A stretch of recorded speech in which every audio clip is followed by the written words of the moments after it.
बिस्मिल्लाहिर्रहमानिर्रहीम।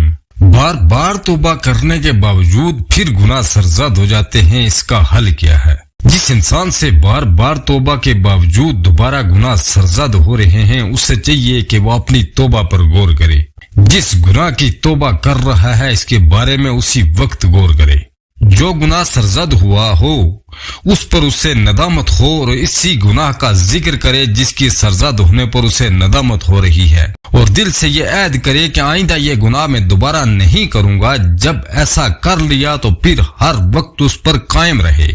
अगर कोई शख्स किसी दूसरे भाई या बहन के साथ नाइंसाफी करता है, ज्यादती करता है या किसी पर तशद्दुद करता है और इस बात के गवाह भी मौजूद हों, तो ऐसी सूरत में तौबा तो लाजम है ही, मगर इसके साथ साथ इस शख्स से भी माफी मांगना होगी जिसका दिल दुखाया था या ज्यादती की थी। लेकिन ये माफी तब ही होगी जब सबके सामने मांगी जाएगी, जैसा कि ज्यादती सबके सामने की थी। ये इंसान के ज़मीर के लिए एक ऐसा तमाचा होता है जो इंसान को याद रहता है।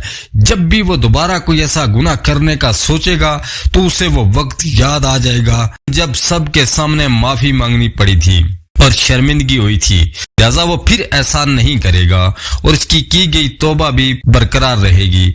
हाँ, अगर अकेले में किसी के साथ कोई ज्यादती या जुल्म या नाइंसाफी की थी तो फिर जरूरी नहीं कि सब के सामने माफी मांगे, फिर अकेले में ही मांग सकता है। इंसान को तौबा के रहनुमा असूलों को कभी नहीं भूलना चाहिए। अगर इंसान को तौबा करते वक्त माफी मिलने या बच जाने का यकीन ही न हो तो फिर समझेंगे तौबा हुई ही नहीं।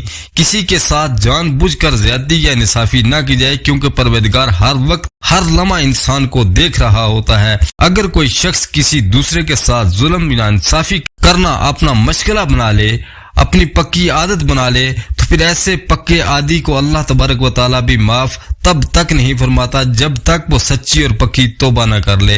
इंसानों को माफ करना तो मुश्किल अमल है ही, ऐसे शख्स को अल्लाह तबारक व तआला भी सच्ची और पक्की तौबा करने तक माफ नहीं फरमाता।